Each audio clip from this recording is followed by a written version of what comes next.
The average home buyer's age in America is 40 years old. 40 years old.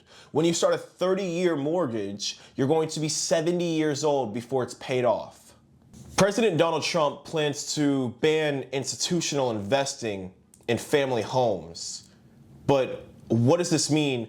And how can this even rival against billionaire, trillionaire class people like Larry Fink of BlackRock, who owns $15 trillion in assets?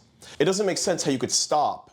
They'll just make more loopholes or shell companies to buy out family homes. No matter what, these properties will be bought up. And if it's not by individuals like us, it will be them.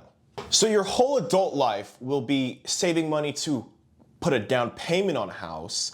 The second part of your adult life will be owning the house and making payments on it until you're 70 years old, will have to go into a hospital and eventually croak.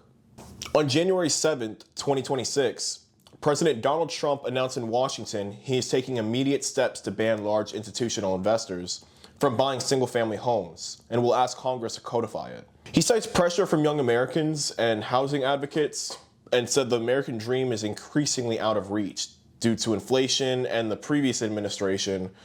He went on Truth Social and teased the plan with a few details that don't really add up, but he emphasized homes should belong to people, not corporate landlords. We will see, because he's going to promote the plan at Davos on January 19th, actually, so in a week and a half, where Trump said he will raise the proposal with the World Economic Forum, and the House Republicans will discuss their 2026 agenda for this.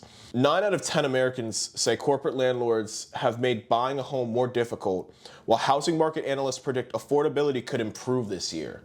BlackRock, Blackstone, Grayscale, Vanguard, all of their stocks dropped following this news.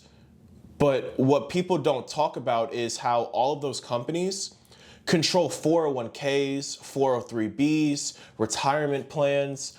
It's not going to just go away. They have complete control over the United States infrastructure and personal lives. When they go down, we go down too. They're too big to fail. Trump said people live in homes, not corporations. But what we fail to realize in America today is we pay corporations for everything we participate in, from entertainment to food to relationships. The only thing that isn't on the market is housing, which will be next. Renting is just like subscribing to a system, so why not just make it blanket for everyone?